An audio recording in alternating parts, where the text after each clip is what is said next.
So we're starting the video off in the car today. I gotta run to the barber shop, and after that, we're gonna go ahead and jump into this day, show you guys what I got in store for today. All right guys, so I'm back from the barber shop. Here at my mom's house, I got a load in the dryer, getting ready to start another load in the washing machine, and I'm sorting some clothes out. I was able to get 33 items washed last night and dried at my place. I'm here sorting out the rest of the clothes that I got. I got 3 more IKEA bags to sort through, separate, and then it's on to the storage unit to pack 28 items.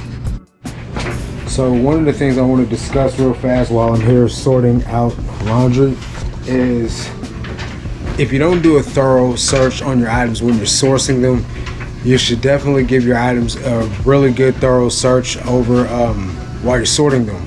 Reason why I say that is this morning I woke up to a message from a buyer, and they said that an item that I sent them had a flaw on it. They said they're not going to return the item. They threw it in the trash. I told them I offer free returns. They said they don't even want to bother with sending the item back.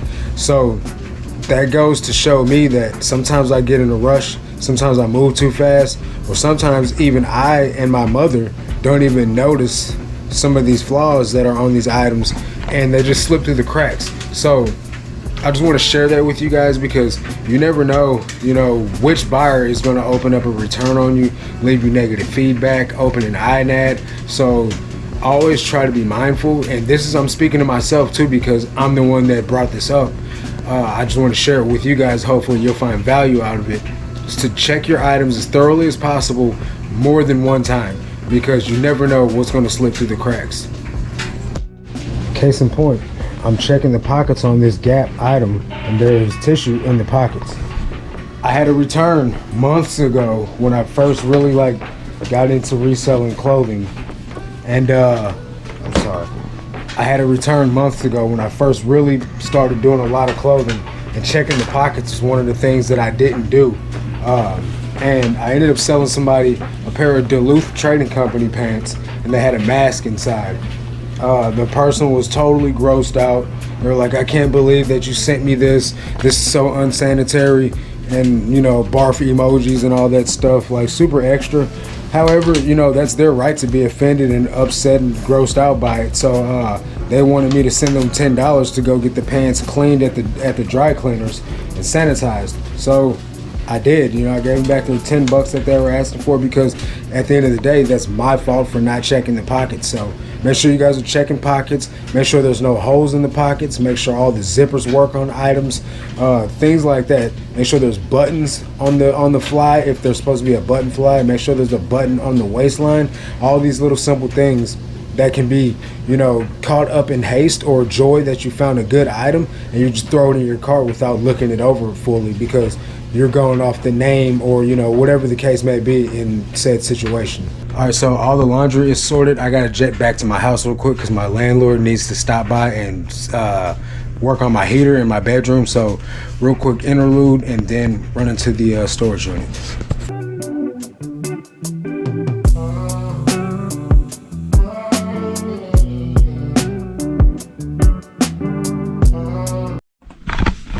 Alright guys, we got 31 orders going out today for a total of $691. So let's get these items pulled, guys. I want to show you how I find a lost item in my inventory. So what we have here is an Eddie Bauer puffer vest. If you guys have been watching the channel for a few weeks now, you would have seen that I got a return on this. Buyer said that the laundry soap that I use is toxic or whatever. I guess they have allergies to dyes and perfumes and stuff. Either way it goes, when I got the item back, I washed it again, then I relisted it. What happened was I forgot to change the SKU number in it. I did give it a new SKU number, but if you look in this listing right here, the old SKU number is 2342. It's not in 2342. So since I don't take photos of my SKU numbers anymore to save time, what I did was I looked on the date of the listing. Start time November 3rd. So what I'll do is I'll go to my email and I'll look for items that were listed on September or November 3rd. So this McDonald's pair of jeans was listed on November 3rd. So I look for the SKU number on that one. The SKU number on that particular pair of jeans is 7205.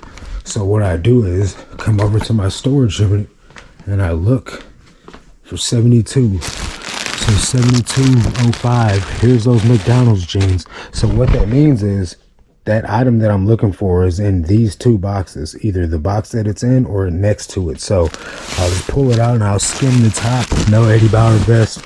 I'll pull this out and boom, there's the Eddie Bauer vest. Now I did have it skewed. I just forgot to change it in the computer because, hey, I'm human and I'm not perfect. So that's how I found a lost item, and I hope that helps someone, because I know someone out there is going to lose an item and not know where it is. Okay, story time. I got this sweater right here, this Expressions vintage sweater. Buyers sent me an offer for $20 on this. I got it listed for $35. I accepted, right? Then they messaged me after sending the offer saying, I'll pay $15 plus shipping. Doesn't work like that. I said, you already sent me the offer. I accepted it. You have to pay it, or, you know, I can cancel the order. So long story short, I canceled the order. I relisted the item. The buyer messages me back and says, okay, I'll pay the $20 that you wanted for it. I said, okay, it's been relisted. I'll send you the link. I send the link. The buyer sends me another $15 offer. I messaged the buyer in my counter offer for $20 and said, we discussed $20. Here's the $20 offer. So the guy accepts it, never pays. I relist the item. Yesterday, the item sells for full asking price. Guess who bought it? The same guy that offered me $20 for it. Why offer me $20 for the item, never pay for it, and then pay full price for it, plus shipping?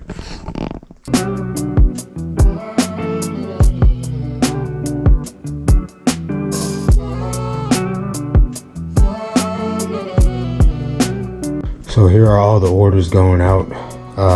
Got to get some IKEA bags out of my car and bag them up. But while I go do that, I know that, you know, the dollar amount of orders might not be like a lot to you guys. You know, there's tons of people out there selling thousands of dollars a day. However, for me, the almost $700 in orders that I have going out pays for the whole week of expenses, right? From inventory to shipping supplies that I buy on Amazon, things like that, my meals even. Any business related expense will be covered by that one day of sales. So my goal is to get to where I'm paying for all of my expenses for the whole month in one day. And then from there, push it to where my, you know, month will cover the whole year, and so on and so forth. Just to have, like, you know, not necessarily like a friendly competition with anyone, but a competition with myself, to where I'm always striving for a better goal, to always be making progress. That way, you know, it's kind of fun, you know, doing this to try and challenge yourself, because I feel like when you stay in a comfort zone, you get complacent. If I would have stayed working at Golden Corral, making my little measly $31,000 a year or whatever whack salary job that they had, you know, given me, I would never be in the position that I'm in today. Granted, it's only a couple years ago, and I'm nowhere near where I plan to be. If I would have stayed complacent in a job that I hated, I'd have never had this amazing job that I love. I'd have never been making this awesome YouTube content for you guys to consume. So sometimes you gotta set a goal, guys, that is kind of hard to attain, and then strive for it with everything you have in you. Because if you're not pushing yourself, no one else is going to push yourself. No one cares about your dream the way that you do. So you got to get out there and get it, and show everyone else that what you're going for isn't just some fad, some phase. It's not something that's not, you know, worthy of chasing, because people don't believe in the vision like you do. All right, we're loaded up, ready to go. Time to put them in the car. Alrighty, guys.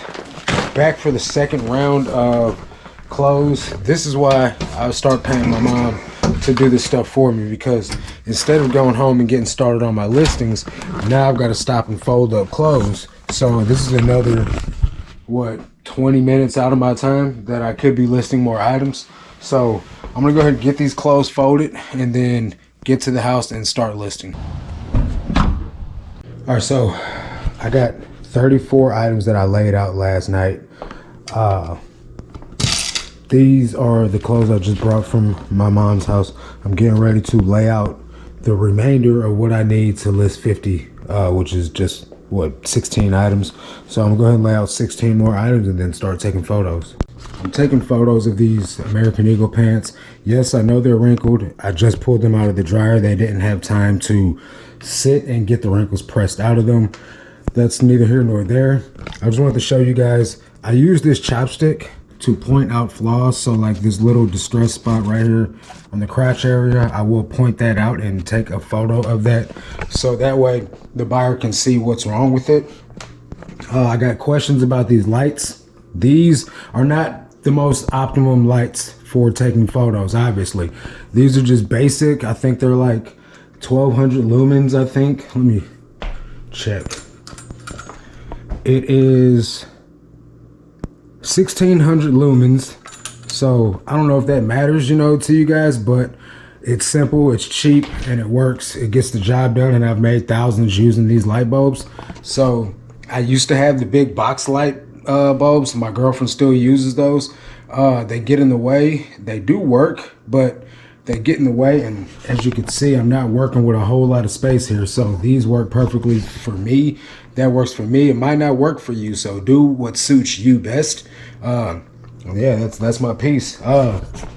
Watching Drew Profit Monsters video right now, it's a little bit distracting. I try to not watch videos that make you look at what they're talking about versus videos where I can listen to, because it distracts me when I'm taking my photos and it makes my listing process longer. However, he's pulling out some bangers on this video, man. He spent 800 bucks on vintage shirts, sweatshirts on Whatnot. Anyway, that's got nothing to do with anything. I'm gonna get back to taking these photos. All right, guys, I got most of my listing done. I'm gonna take a real quick gym break before I go live, and I'll get back to you guys in a few. All right, guys, so as I'm back whipping up my protein shake post-workout, I thought about this while I was working out. While I was working out, I figured I'd address people that have the question of, why did I stop my work to go to the gym? First of all, I wanted to. It's my business. I can run it the way I want to. I like to prioritize my health as well as my wealth. So that means sometimes I'm gonna have to stop my work to get up and go work out, because I know that sometimes if I wait until I get done with my listings, chances are I'm just gonna wanna turn on Netflix and just relax. So I do it because I want to and because I like to. So that's gonna do it for this video, guys. I'm gonna get hopping on the rest of these listings, getting ready to go live at 7, which is just, you know, a half an hour away from right now. But you guys won't even know that by the time you see this. That's gonna do it for this one. Catch you guys on the next one. Ask any questions you have in the comment section so I can make the video. That's gonna do it for this video. Catch you guys on the next one. But until then, let's make this cash, guys. Peace.